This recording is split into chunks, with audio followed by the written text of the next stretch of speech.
Before we begin today's story, take a moment to subscribe to the channel if you enjoy emotionally driven stories that stay with you long after the video ends. These stories aren't loud or rushed, they quietly settle into your heart. Hello, everyone. My name's Nora, and today I want to share a chapter of my life I can never forget. Even now, when I think about it, a strange heaviness settles in my chest. It's not just a memory, it's a feeling I never fully understood. This all started when I was 18, living with my family in Italy. From the outside, everything about my life seemed perfect. My parents were successful, our home was beautiful, and I had everything I could ever need. But the real center of my world was my two older brothers. Joseph and Anthony were twins, just 2 years older than me, but they weren't just siblings to me. They were my protectors, my closest friends, and the people who understood me without words. Whenever I felt down, they noticed instantly.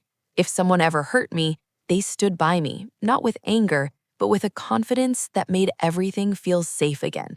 At home, we were inseparable. I remember how I would always sit between them on the couch, and they'd joke about who I liked more.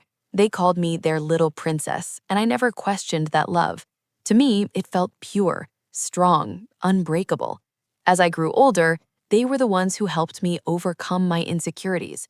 They made me feel confident, supported, and seen. In many ways, I felt closer to them than anyone else. But sometimes, even the closest bonds have lines you don't notice until you accidentally step over them. One afternoon on a quiet summer day, I walked into the living room. The sunlight filled the space, and everything felt calm. My brothers were sitting together, completely focused on the TV. Without thinking much, I walked over and sat beside them, just like I always used to. I smiled and asked what they were watching, but they didn't answer right away. They seemed distracted. When I glanced at the screen, I realized the movie was a bit more mature than what we usually watch together. Almost instantly, they reacted, trying to change the mood, teasing me lightly like always. I laughed it off, not thinking too much about it. But in that moment, something small happened. It wasn't obvious, it wasn't intentional, but it made me pause. For the first time, I felt a little out of place.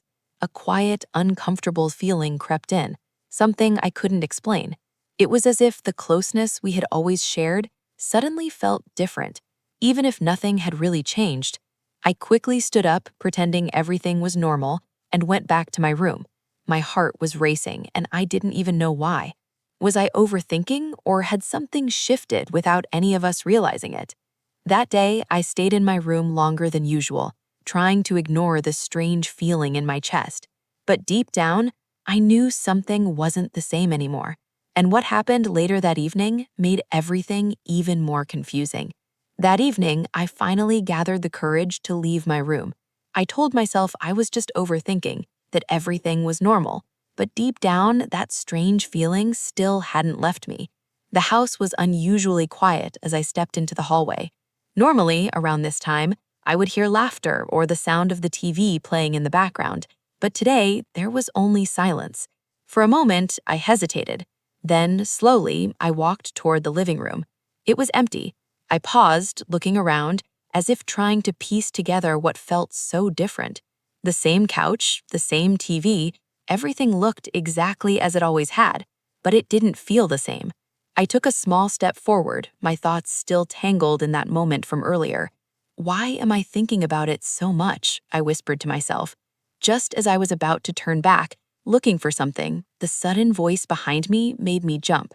I turned around quickly, and there they were, Joseph and Anthony, standing right behind me, smiling. For a split second, my heart raced, but then they both started laughing. "You look like you got caught doing something," Joseph teased. "And what exactly were you doing here alone?" Anthony added playfully. Their tone was light, normal, just like always. And somehow, that made me feel both relieved and even more confused. "I was just checking if anyone was here," I replied, forcing a small smile. They exchanged a quick glance, then laughed again. "Come on," Anthony said, gently patting my shoulder. "You're overthinking again, aren't you?"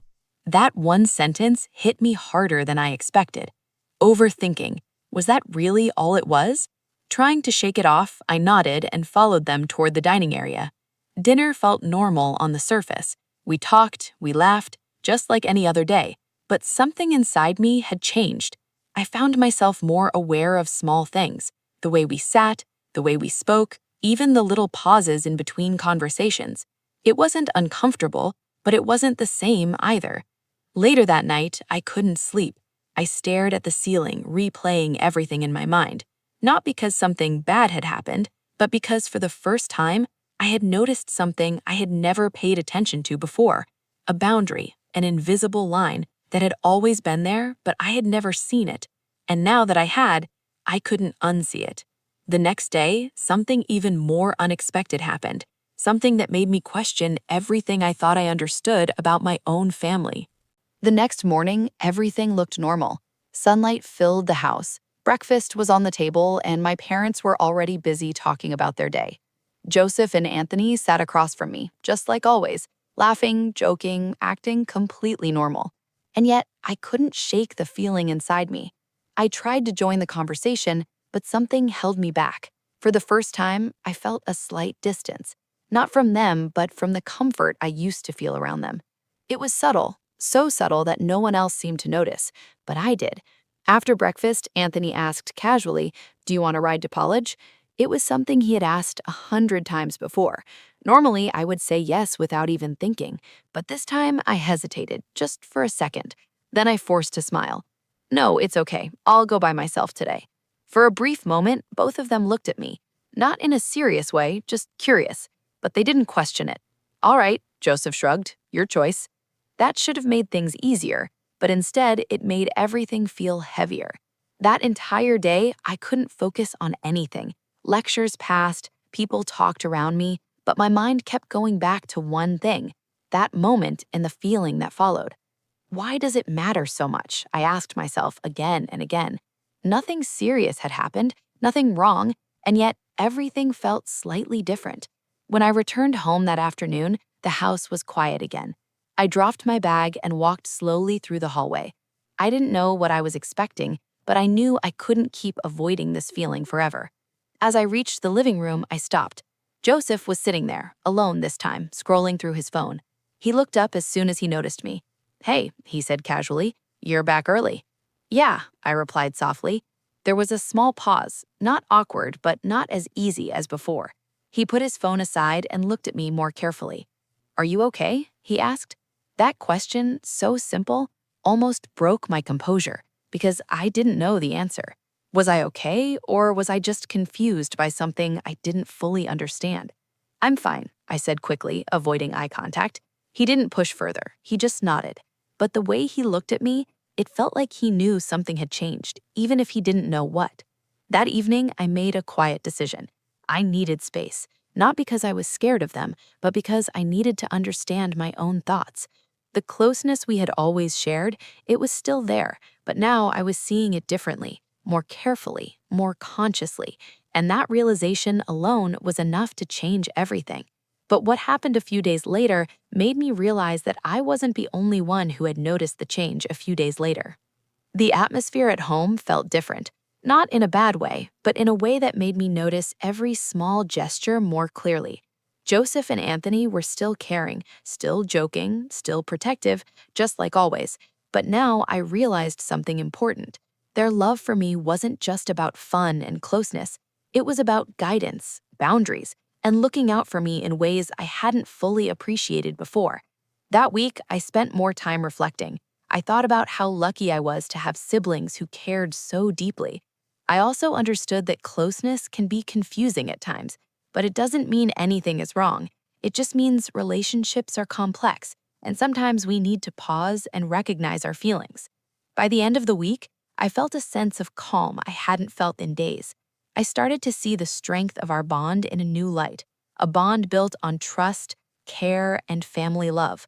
Sometimes we think small moments change everything, but often they simply remind us how precious what we already have truly is. And that's exactly what I realized about Joseph and Anthony.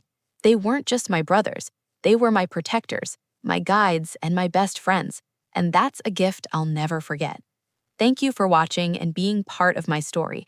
Don't forget to like, subscribe, and stay tuned for more true stories that touch the heart.